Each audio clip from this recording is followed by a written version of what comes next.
The next piece is, I do think that was a lot of information. And like I said at the beginning, I don't think this is the end point. I think this is just the start. So as we were talking about each of those indicators, I think in 2 or 3 years, we're going to look back and maybe we don't need 14, or maybe this indicator needs to change. But the key is that we have a start and we have a baseline that we can move forward from. And that's what I thought that was good. We now understand what that baseline is.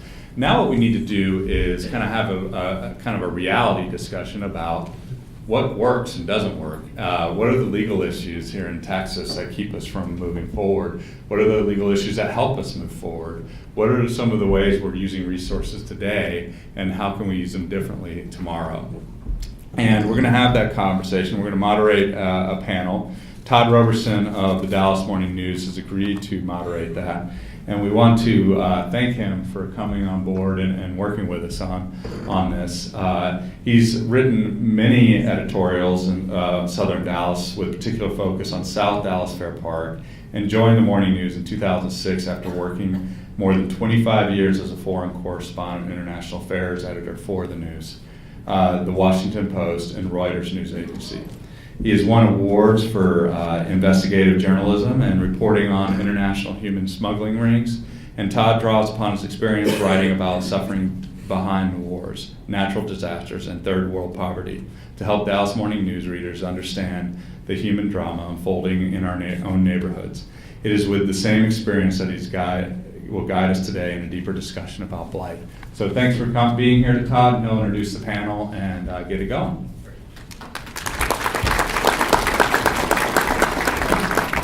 And I'm going to introduce the speakers one by one in order of when they're going to speak. So let's start with Maureen Mulligan. She is Senior Assistant City Attorney in the Dallas City Attorney's Office and Interim Chief of Community Prosecution and Community Courts. A very important job for the topic that we're discussing today. Maureen.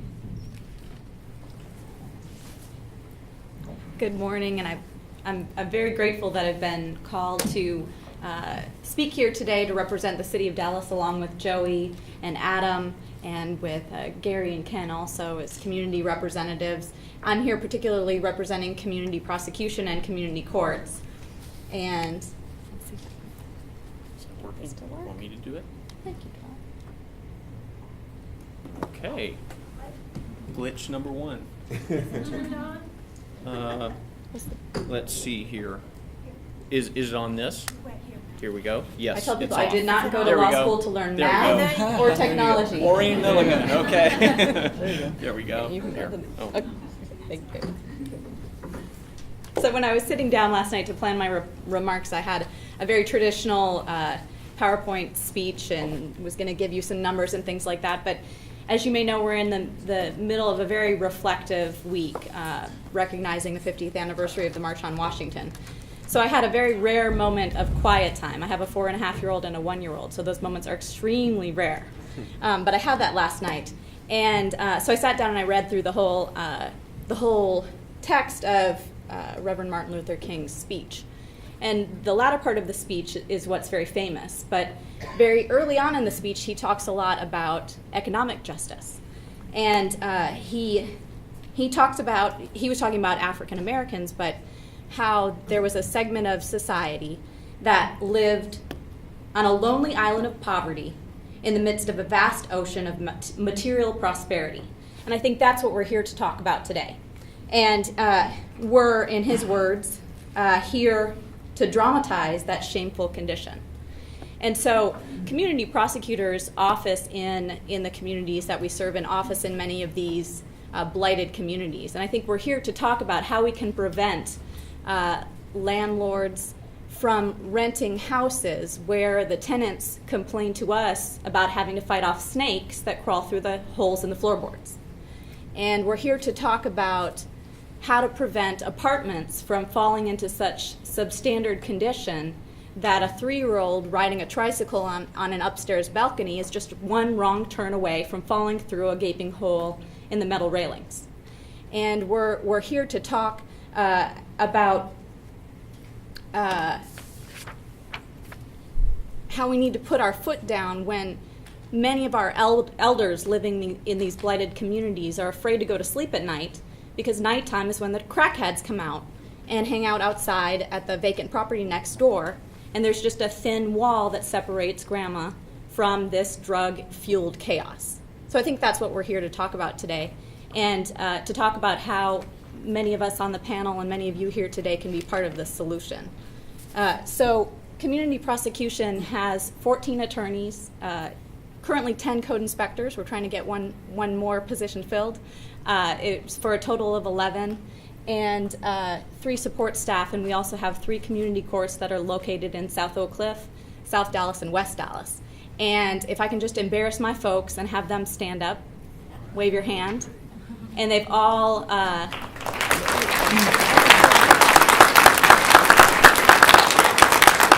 I'm sure they all brought their business cards. So I think we have representation for almost all of our districts here today. And one of the things we offer to do with folks is come out and ride with us. You can come with us and drive through some of the neighborhoods that we work in that you probably have not had an opportunity to become familiar with. And I think you'll quickly realize that you don't need to live in a community that has multi-million-dollar homes and manicured lawns to have pride in your community. People like Ken, people like Anna Hill, who we work very closely with, have a lot of pride in their community and want to see it become a better place. And we are here to serve, and we're here to help you make that a better place. So I know Ms. Brinker is going to be coming out with us, I think, next week. As I told Courtney, wear flats, get out of the car, we're going to walk around. And just very quickly, the 3 things that we focus on in the community prosecution program is prosecution, proactive work, and partnerships.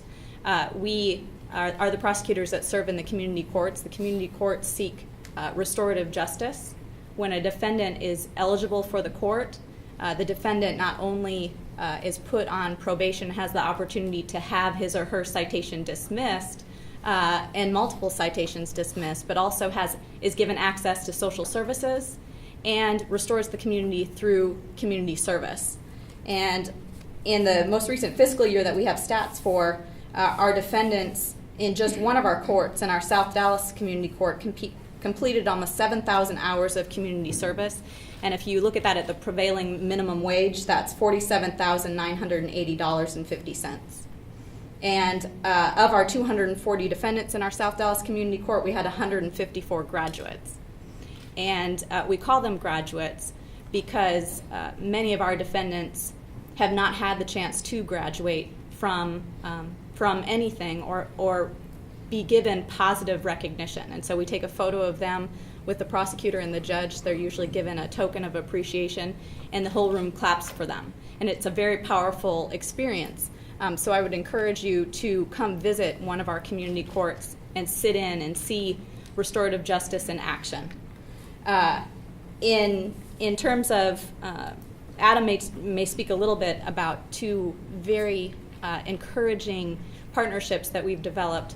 The District Attorney's Office has just formed a community prosecution unit, and that is headed by Rachel Jones, who can't be here today. But we are partnering with them and looking at ways that we can utilize prosecuting folks for more serious crimes, and how we can use that to reduce blight and crime. We also are working with the U.S. Attorney's Office to see how we can use both their civil authority and their criminal authority to reduce blight and crime, including potentially forfeiting drug houses and prosecuting some of our most violent armed career criminals. So we've got a lot of interesting, exciting things going on. We also seek to work proactively. In many of the communities that we work in, there is distrust of government. And although the community has pride and wants to see their community become better, the government has not always been the best partner.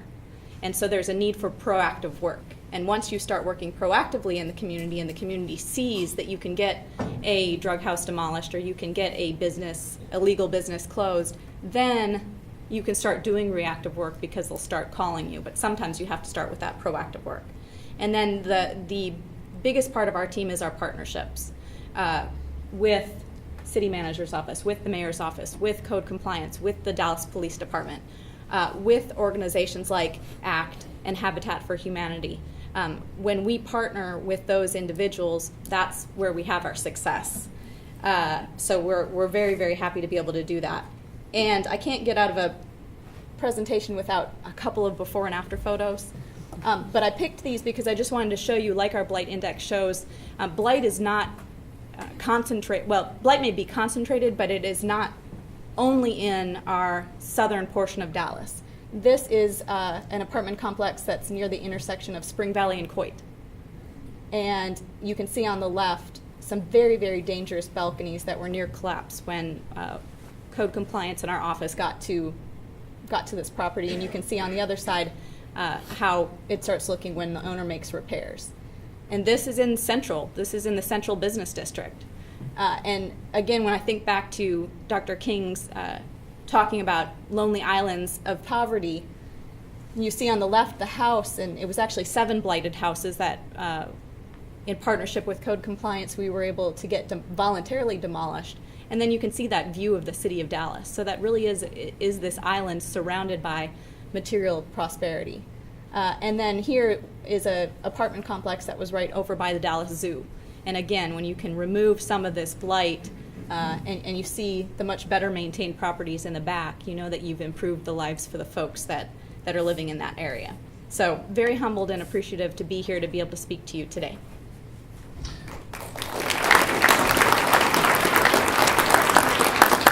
So just as an aside, every month I put together the 10 drops in the bucket list. And I send a copy of that list to 2 offices. One is to the city attorney's office, and the other is to the office Department of Code Compliance. And I imagine as I'm putting that list together every month that there are people on the other side going, "Oh God, please not again." And in fact, a couple of months ago, I sent one to Assistant City Attorney Chris Bowers, and somewhere, I guess in the wording I put in there, this is our last list, and he wrote back and said, "Do you mean it's the last list?" And I said, I just meant it was the list from the previous month. That's all. It's not going away. But anyway. They do a fantastic job, and Chris, I have to say, is enthusiastic about this. He does it with no sense of dread. He really embraces this project and seems to understand where we're going with it. And so hats off to your office for that, and then hats off to the Office of Code Compliance. Now, we did have Jimmy Martin on the program to serve in that spot, but Joey Zapata, the assistant city manager, is sitting in because he spent the past 5 years dealing primarily with code enforcement, in addition to what he does now, which is heading up the Office of Cultural Affairs, Dallas Public Library, Court and Detention Services, and Parks and Recreation. So I'll leave it to you, Joey. Thanks, Todd. I got to respond to what Todd just said about, oh God, no. Whenever you spend a lot of time working in code compliance, everywhere you go, everywhere you drive, you see, oh no, not another bandit sign. Oh no, not graffiti. I was in Honolulu 2 years ago, and I couldn't help but see graffiti and something somewhere. So it's a way of life. It's a calling. So I'm not Jimmy Martin, but Jimmy is here. And Jimmy, please stand up. Everybody should know the Director of Code Compliance. I offered to pinch hit for him today because, as Todd said, I have a few years, actually, in the same years that were covered in this study.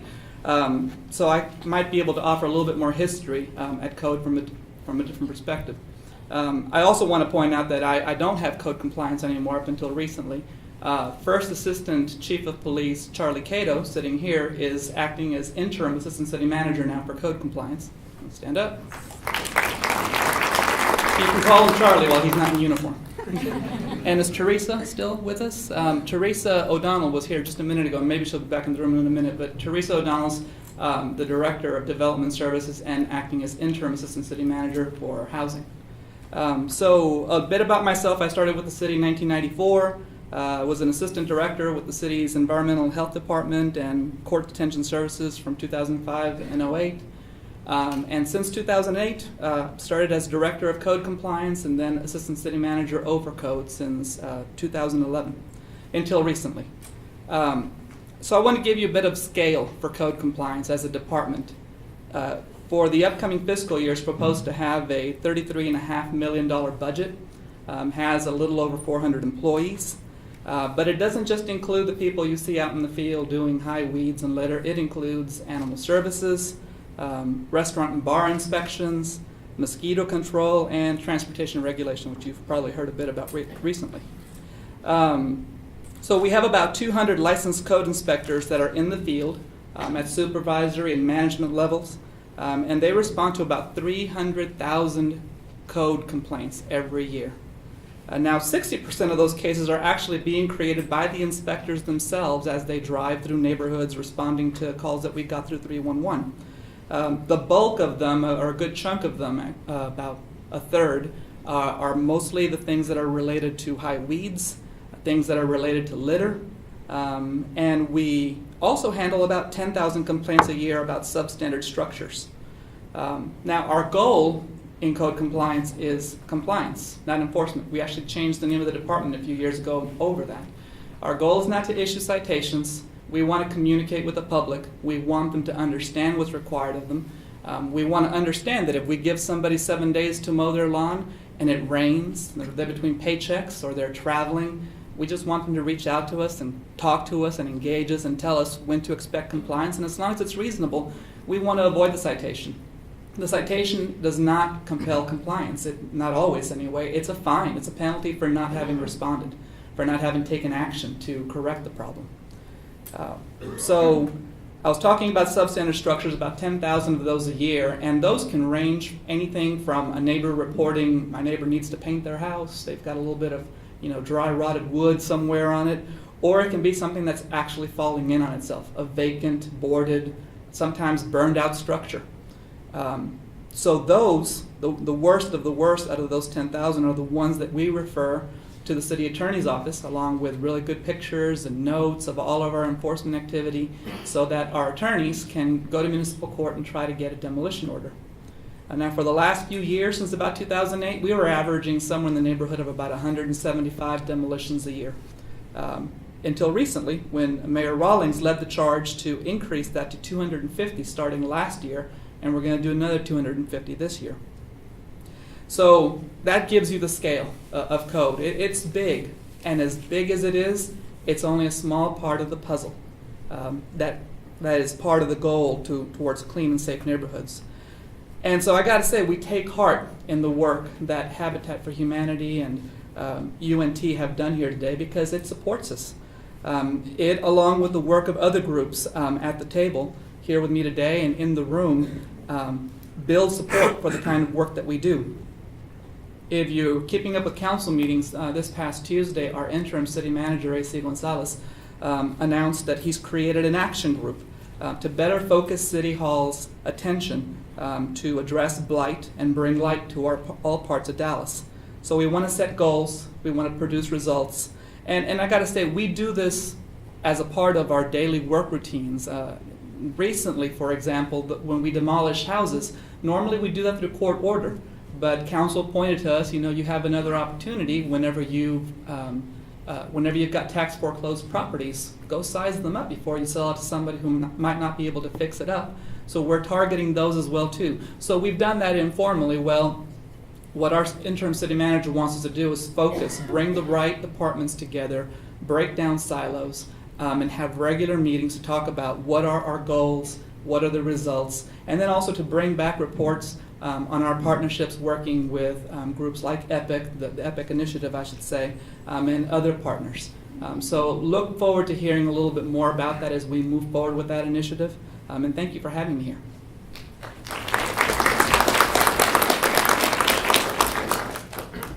Okay, well, let's see, it's not going to work now, so I'm going to speak into this. Okay, now our next speaker is Adam McGue, who is Chief, that's a very fancy title, Chief of Strategic Initiatives for Mayor Mike Rawlings. He's basically the person in charge of advising the mayor and helping keep him on track for the Grow South initiative. Adam is also a Special Assistant U.S. Attorney for the Department of Justice in the Northern District of Texas, and he serves as the Director of Conflict Management of El Centro College. Before coming to the mayor's office, Adam served as an Executive Assistant City Attorney. Take it away, Adam. All right, well, thank you. Appreciate this opportunity, and I'm sitting here thinking that this must just be kind of a trick. They've got all these community leaders, all the folks in the same room that can actually impact what it is we're talking about, and got us up here saying how it is we all work together, which we do, it's all true. But making us say it again publicly can only affirm that again, and so I'm looking forward to what we're going to do as a result of this meeting. I've had the opportunity to go through the Blight report a number of different times, and I go through it sometimes with skeptical eyes, sometimes with excited eyes, sometimes with opportunistic eyes, and challenging at times too. And but one thing I recognized in myself as I was watching the report earlier, I'm looking through the numbers, and I kind of say, okay, I see that number. Yeah, I got it. I remember seeing it when I read it before, and I become numb to a little bit of it. The impact wears, and we're just getting started. And I think that's part of the problem that we're all dealing with is we know the Blight's there. We know where it is. We have these ideas, we have thoughts, and what we're going to do to make it work. And we often still end up focusing on our individual, our silo, on what we're focusing on, and not expanding this to get all the partners that we need involved. And so that's one of my goals with Grow South. That's one of my goals with the mayor. That's one of my goals with everybody sitting on this panel and in this room as well. And so I'm also reminded of when I was just starting out as a community prosecutor, and I looked at a particular park in one of the areas where I was working in, and I kept asking, why is nobody ever at this park? And then I finally saw a couple times where there was a lot of older guys that kind of played at the park, but no kids. And I'm thinking, what in the world is going on? And so I did a little bit more research in the area and looked and found that there was one drug house, 2 houses down, there was a smokehouse. A little bit further, there was illegal land use with folks kind of living there that shouldn't be. And then right across the street, there was a group home with about 30 folks living there. And what would happen is that group would take over the park. There was nothing else going to happen there. And so a little bit more work and research, and we were able to figure out, well, the smokehouse resolved itself because somebody ended up setting it on fire. And we didn't have to do too much work on that, but we did have to follow up with it and get it cleaned up afterwards, and that wasn't cheap. The drug house, we had to work with DPD, and they did an excellent job of getting in there and getting those folks gone, relocated as they needed to be. And the group home was a little bit longer situation, but we were able to work with the ownership and deal with getting every one of those people relocated and some additional care that they needed. And it took about 6 months. It took a lot of time. It took a lot of energy.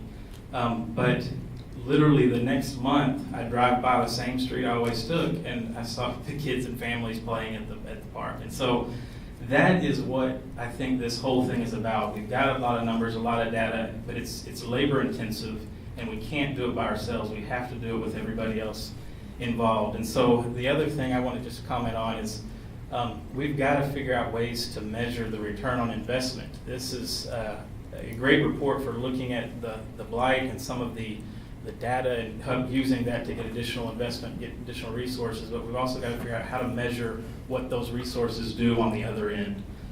There are huge opportunities for investment. That is that's what Grow South is about. And as I've had numerous meetings with the mayor, we've got a great leader right now, and we've got someone that for more than I've ever known, there's so much momentum going with him, and that's one of the main reasons he even ever decided to run, was to really focus on the areas where we need a lot of help. So also, just as a side thought too, this is a great report, and a lot of this area does focus in the South. And so as we continue this discussion, I think the next time we might need to have our meeting in the South and have more opportunities for everybody to see all the good stuff that is going on.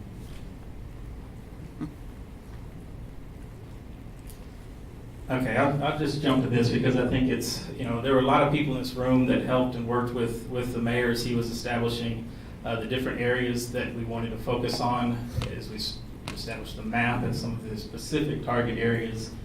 And as you look, there's a pretty direct correlation. I just couldn't help deny that, again, this isn't something that we didn't know about, but it's certainly a good opportunity to use this as a springboard to our next steps. But the specific areas where we're working already overlies, and so much of this is in the southern area. Okay, so what is our strategy? Our strategy right now is, as I started referring to it, is all of the above. We can't do this alone. We can't do it just as a government entity. We can't do it just as community prosecution or as code or as the mayor's office. It starts with the people that are living next to these properties, next to these situations every day. And we need to work with everybody to try to pull this together. And so I've come up with a lot of ideas that I've started spreading with folks that we need to do as it relates to compiling data and looking at resources where, wouldn't it be great if we had one depository of information where we had a website where we could go look at it and find up-to-date information on everything going on in our community, whether it was the good, the bad, the crime, the code, but to find some place to pull all that data together is certainly something I think would be helpful for all of us. And then the mayor mentioned it, and that's going to be what I'll end my comments today with, is we're focusing on our schools. And what better place to start? We've got a lot of resources being used in a lot of different areas, and so why not start with the area where our schools are located? And it's real easy to just stand at the front door and look out, and you can immediately see there's problem 1, problem 2, problem 3, problem 4. And as the mayor said the other day, if we as the city, if we as the community can't address those problems that we all know are right there, then there's something wrong. We've got to figure that out. And so we are working with partners. I'm thankful to see City Square here. That's somebody that I think is doing a lot of work inside the schools. I think there's a number of partners, and ACT is certainly involved, and some of the other partners that we're working with. And so I started just meeting and figuring out what is going on. What is going on? What's your work? And there's so many different organizations that are doing some very similar work in the same locations, but not communicating with each other. And so there's a strategic need to pull the parties together and help get us all around the same table and focusing on the same area. And I think that's what we're going to be able to do moving forward.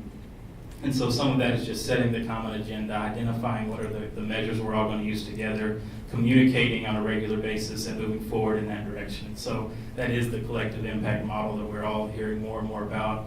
And so that's going to be our focus moving forward. So I'm excited. I look forward to working with many of you in this room on a regular basis, and certainly look forward to working with everybody on this panel constantly. So Grow South is what we're all behind right now. It is the greatest opportunity for our city, and it is what I'm dedicating everything I do to. So I appreciate this opportunity to talk about it again with you. Thanks.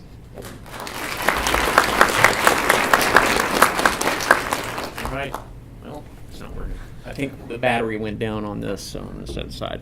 All right. Our next speaker is from the community. Always a voice that I love to hear and welcome. Ken Smith is president of Revitalize South Dallas Coalition, which is a nonprofit organization that champions economic development and job creation in South Dallas Fair Park. Ken owns a South Dallas-based real estate investment and property management company called Holistic Investments. He worked as a community relations director and TV host at WFAA TV, senior producer at KERA TV, director of public relations for Kaiser Permanente, and a director of corporate communications for Blue Cross Blue Shield of Texas. Ken. Thank you. I have to stand up because I have a lot of slides, but I'm not going to go through all of them. And let me put that there. I'm going to time myself. I'm a communications person. I'm all about timing. All right, I have see here.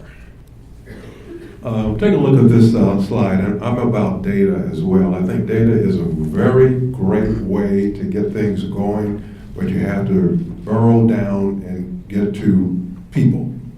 In South Dallas proper, where our organization represents, it's about 12 square miles. In 1920, in the year 2000, we had 60,000 people that lived there. Look what happened in 10 years. We lost 1/2 of our population.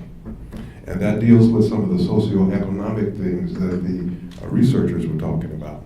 We have about 10,000 households. That means we have about 2.9 people per household. What's not there is the average age in our area is 48. The dropout rate is 48%. The median income is about $21,000. Of all the houses, the structures in South Dallas, Fair Park, 30% are owner occupied, 48% are rented, and 22% are vacant.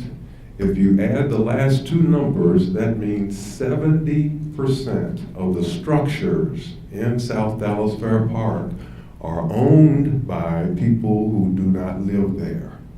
That is significant. The 8,000 to 9,000 people who own and live there represent 30%. It is a super minority of the people who live in that area. That is significant. Please remember that statistic. Of all of the property in Fair Park, South Dallas, 26% is vacant land. So when we talk about Fair Park, South Dallas, we talk about losing population. It has bottomed out and coming back up again. But we are talking about vacancies and ownership by people who live elsewhere, and in many cases, who do not give a darn. And I've tried to clean that up. Okay.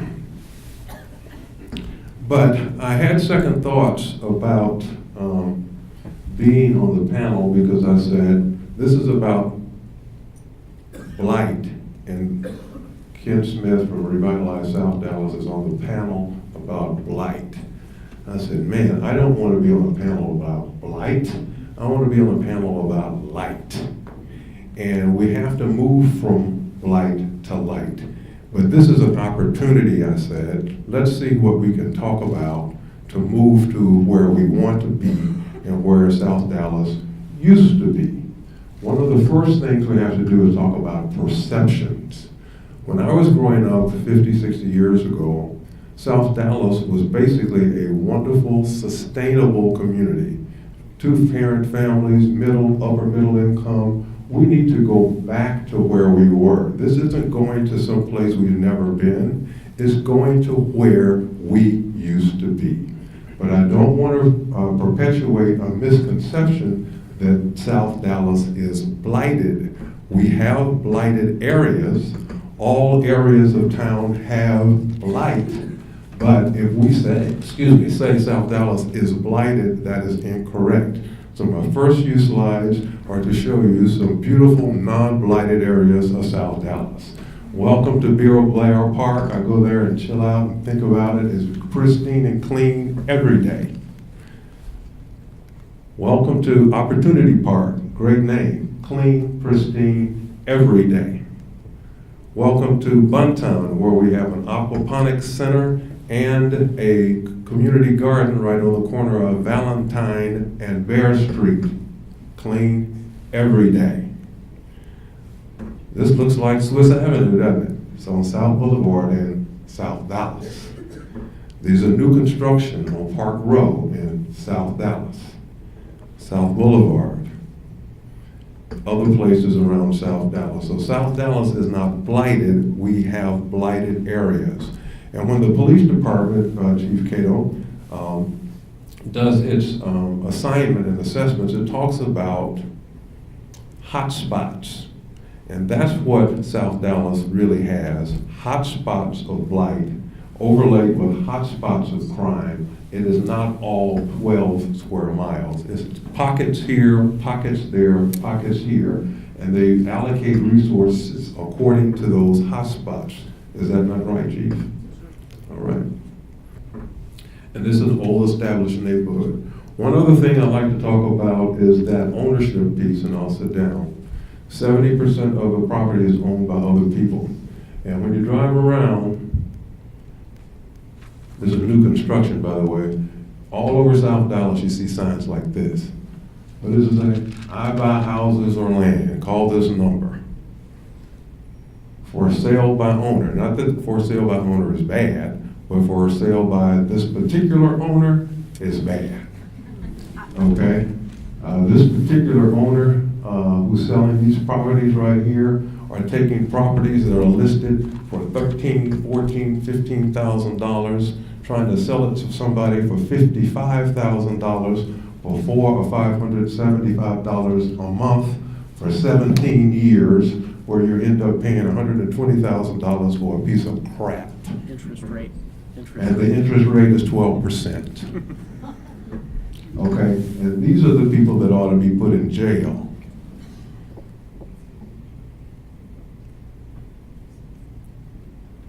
This property is listed on the tax rolls for $12,000, and he's going to sell it for $50,000. For someone who doesn't have the opportunity to get into a house and is desperate to try to get into one, but yet they're going to take advantage of it by floating the note, knowing that that person is not going to be able to pay for 17 years. That house goes back, and then they sell it to someone else for $50,000. That's a crime. This house is directly across the street from my house. And that's why it makes me so mad, because these people like that ought not be able to do this. So, again, I don't want to be negative. I want to be positive and talk and bridge about what we can do and what we must do. And there are some things that we can do to turn things around. And I think in the interactive portion, we might be able to get to it. Thank you very much.